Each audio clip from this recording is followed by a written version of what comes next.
Buenos días, chavalada, ¿cómo estáis? Espero que bien. Hoy vamos a hablar de la publicidad. Como podéis ver en la definición de pantalla, entendemos por publicidad la divulgación de anuncios y noticias acerca de productos o servicios para atraer a posibles compradores, espectadores o usuarios. También puede definirse como el conjunto de mensajes que pretenden influir en el ciudadano para que consuma un producto, adopte una determinada conducta o realice determinadas acciones a favor de la comunidad.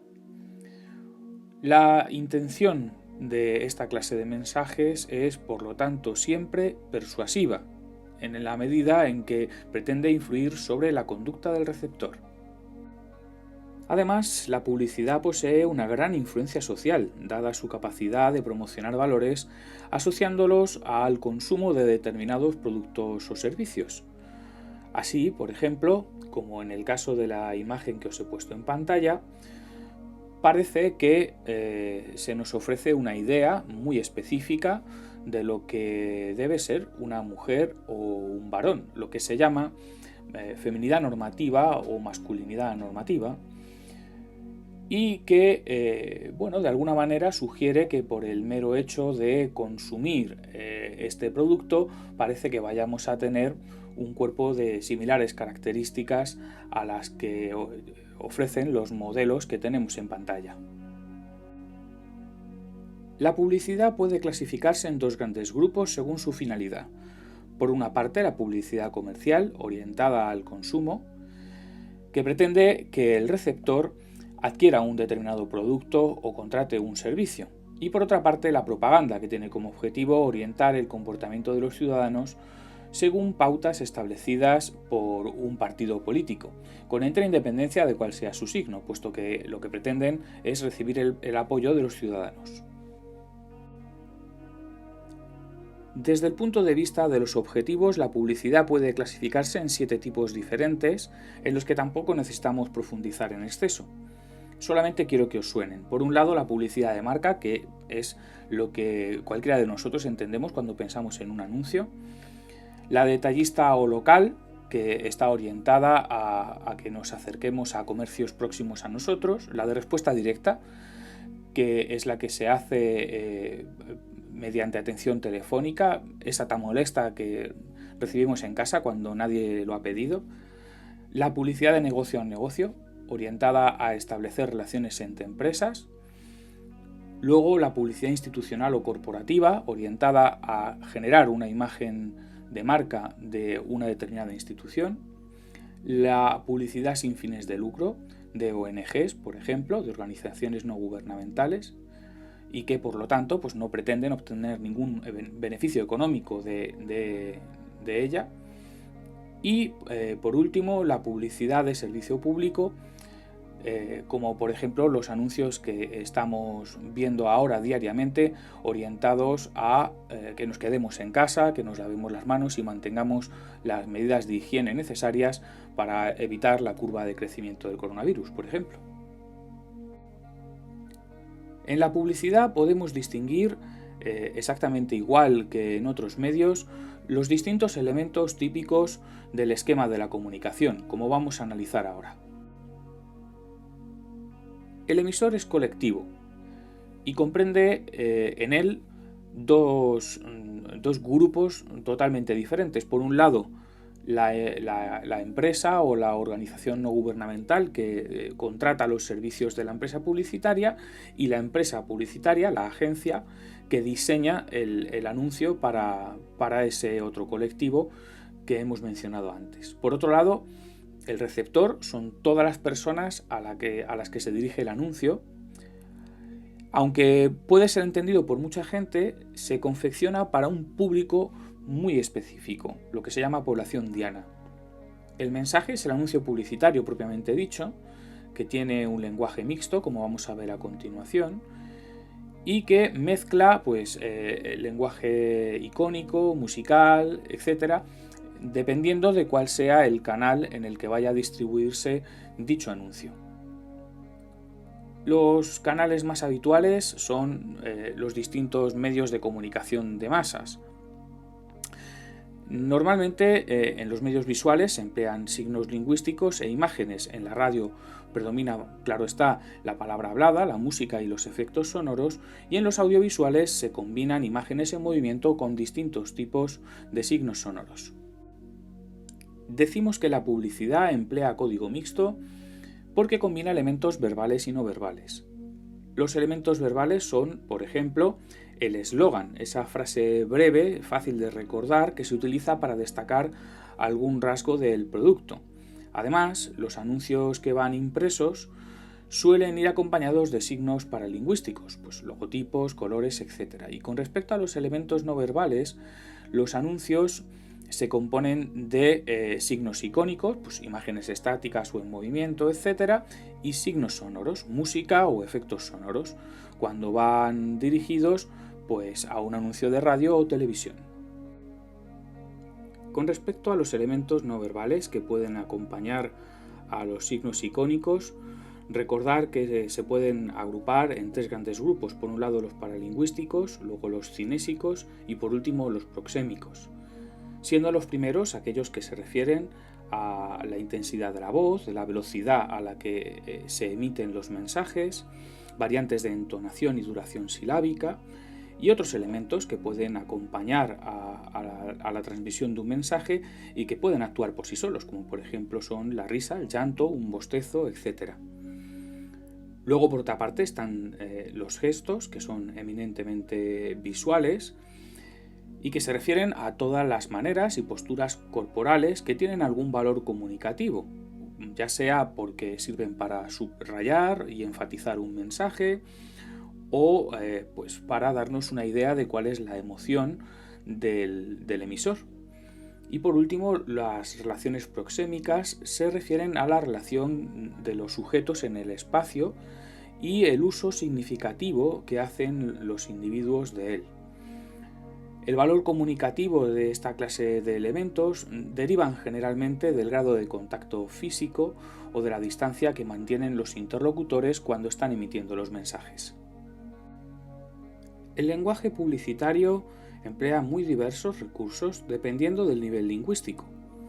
Así, por ejemplo, me gustaría empezar por el nivel morfosintáctico, destacando que la necesidad de emitir mensajes concisos y breves hace que predominen oraciones simples y frases nominales. Desde el punto de vista léxico-semántico y relacionado con esto que hemos dicho anteriormente, hace que predomine el valor connotativo de los mensajes publicitarios, que pone de relieve esa capacidad del lenguaje publicitario de promocionar determinados valores, como hemos dicho anteriormente.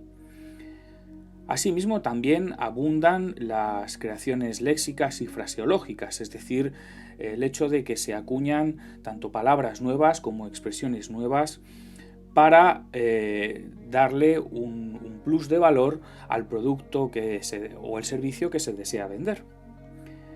Todo ello sin desdeñar recursos a nivel gráfico o nivel fónico. Así, por ejemplo, a nivel gráfico, pues cabe destacar el uso de distintos tipos de letra, de signos extranjerizantes, la manera en que están organizado el texto en la pantalla o en el cartel que estemos viendo, etc. Y si el mensaje se emite en un medio como la radio o la televisión, pues destacaríamos recursos fónicos, como hemos hecho anteriormente a la hora de referirnos a los recursos paralingüísticos. En cuanto a las características generales del lenguaje publicitario, como veis ya las hemos tocado prácticamente todas. Por ejemplo, en la diapositiva anterior, la concisión, la necesidad de transmitir un mensaje de manera rápida, clara y eficaz. También hemos hablado de innovación léxica con respecto a la creación de esos nuevos términos o frases, la apelación al receptor también y la capacidad connotativa. Nos quedan quizá únicamente por ver dos aspectos, que son la ponderación y la originalidad. Vamos a empezar por esta última, por ejemplo.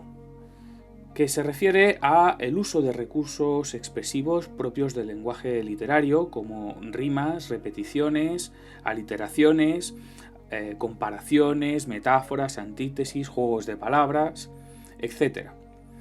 Y por último, la ponderación, que es quizá la clave principal del lenguaje publicitario. Consiste básicamente en destacar todos los aspectos positivos del producto y minimizar los negativos tanto como sea posible, y para ello se emplean palabras de significado positivo, aparecen con frecuencia comparativos de superioridad, superlativos, hipérboles, es decir, exageraciones, y se evita cualquier tipo de connotación negativa. Así pues, es habitual en la publicidad proceder exaltando los valores del producto o el servicio que se pretende vender, prometiendo un valor añadido que el receptor obtendrá por la compra o contratación del servicio. Es habitual en la publicidad, por lo tanto, apelar más a una argumentación afectiva, es decir, apelar a las emociones del receptor.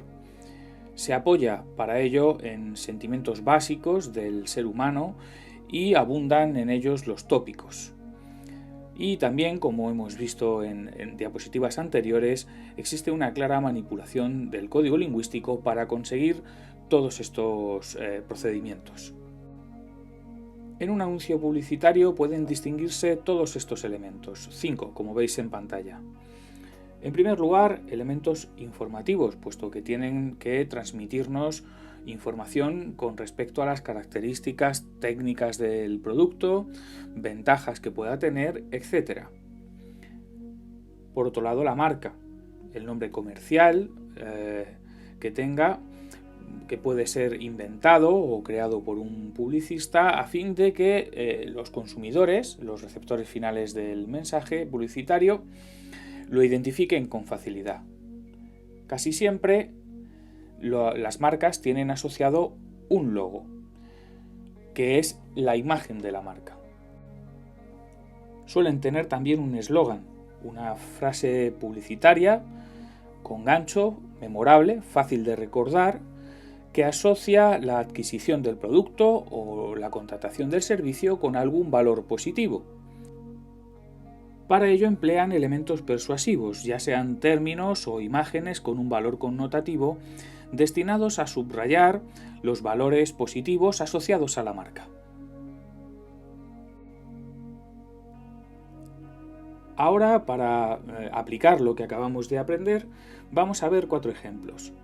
Empecemos por los 3 que tenemos en pantalla. De los elementos que hemos distinguido en un anuncio publicitario, aquí podemos apreciar, puesto que no estamos viendo un anuncio propiamente dicho, el nombre, Nike, Adidas o ASICS, logo, en este caso, en el de Nike, vemos una versión minimalista de las alas desplegadas de la diosa Nike, la diosa griega de la victoria. En el caso de Adidas tenemos las célebres Three Stripes, cuyo origen no está del todo claro, pero en cualquier caso pertenecen a la marca desde 1949, nada menos. Y en el caso de ASICS tenemos simplemente una variante tipográfica estilizada de la A inicial. Por otra parte, podemos distinguir también, muy interesante, los distintos eslóganes. El más conocido es probablemente el de Nike, Just Do It, simplemente hazlo, que a mí personalmente me recuerda a la célebre frase de uno de nuestros corredores más insignes, Chema Martínez, a quien le gusta decir: no lo pienses, corre. En el caso de Adidas, quizá menos conocido, pero también bastante popular, su lema es All In or Nothing, que aparentemente hace referencia a esa variante del póker conocida como Texas Hold'em. Por último, tenemos el lema de ASICS, I Move Me, me muevo, aunque quizá lo más interesante es el propio nombre de la marca, que es un acrónimo resultado de la paráfrasis de los célebres versos del poeta romano Juvenal, mens sana in corpore sano, en el que han sustituido la mente, mens, por alma, ánima, de tal manera y suerte que el nombre real de la marca sería el dicho Anima sana in corpore sano. El lema, aunque es de reciente creación, alude a la iniciativa personal a la hora de hacer deporte. Y vemos ya un último ejemplo antes de terminar, el de la marca Under Armour, cuyo nombre significa literalmente bajo la coraza y hace referencia a la fortaleza desarrollada con el deporte. El logotipo, por su parte, es una inteligente mezcla tipográfica en la que predomina la simetría entre el elemento superior y el inferior a partir de una A construida con una U invertida y cruzada. Con respecto al lema, desde la marca distinguen dos tipos de mensaje dependiendo de si el spot publicitario está orientado a un público que practica deportes individuales o a un público que practica deportes colectivos.